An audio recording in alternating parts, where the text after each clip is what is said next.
Yo, Kuseimas, Archis here και σήμερα θα σας δείξω κάποια μοναδικά, φανταστικά, εκπληκτικά, σουγκόι, ό,τι θέλετε duels, τα οποία παίχτηκαν με τις νέες στρατηγικές των σύγχρονων.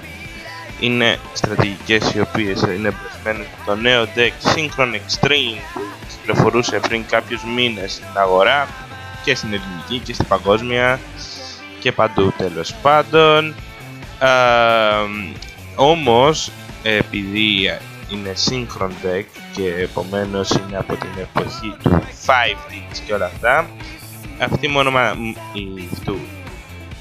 τέλος πάντων αυτό το αφιέρωμα σε αυτό το deck, στο τέλος πάντων Yugo Pro, δεν θα είναι μόνο έτσι Axel σύγχρονο, το Stardust Warrior και όλα αυτά.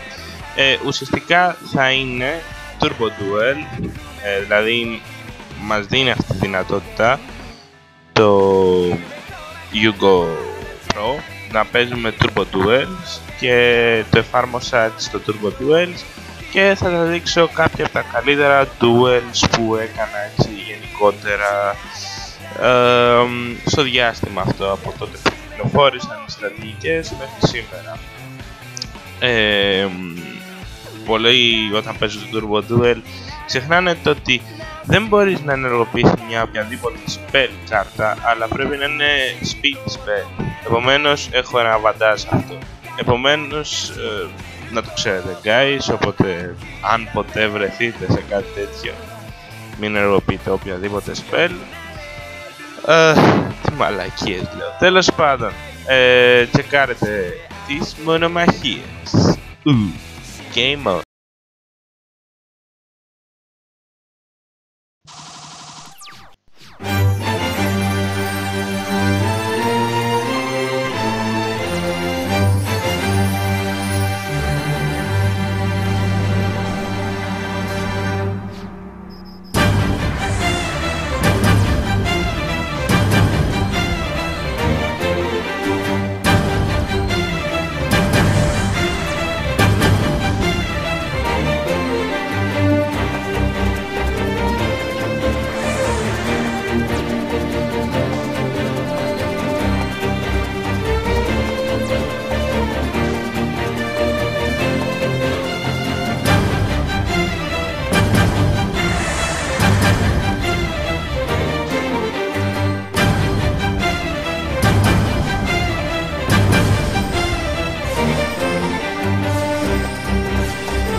Ok guys, αυτό ήταν το βίντεο για σήμερα.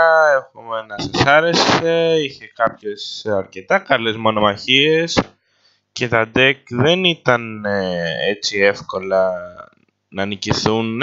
Ήταν δηλαδή deck με δυνατές στρατηγικές, οι οποίες παίζουν σε τουρνουά και όλα αυτά, και φυσικά thrilly deck όπως το Six Samurai που τον πετύχαμε και 2 φορές στον τυπά. Αυτά. See you next time. Booyah.